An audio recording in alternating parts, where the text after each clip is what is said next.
For 30 years, a group of musicians have been trying to preserve the sound and the history of Five Points.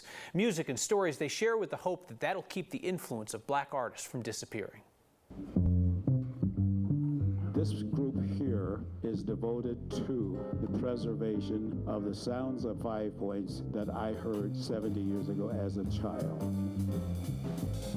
My name is Pernell Steen, and I founded and direct the jazz band known as the Five Points Ambassadors. The music of Five Points did have its own sound. This is Waltz with an Attitude.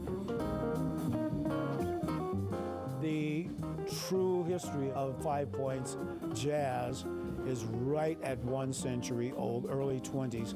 The legendary figure George Morrison, who was an African-American violinist, took his 22-piece jazz band to London 100 years ago this year. My memory is that it was wonderful music. It was exciting.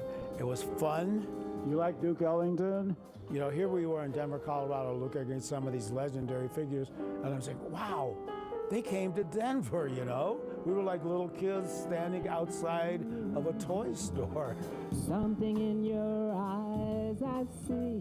Many of the black musicians who drove could not get public accommodations. When they got to Denver, they found this wonderful, self-contained neighborhood called Five Points. People were thirsting and hungering for jazz.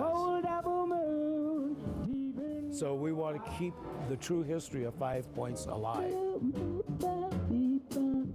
I love Five Points, I love Denver, and I want to ensure that the historic African-American footprint here in Denver, Colorado does not get erased.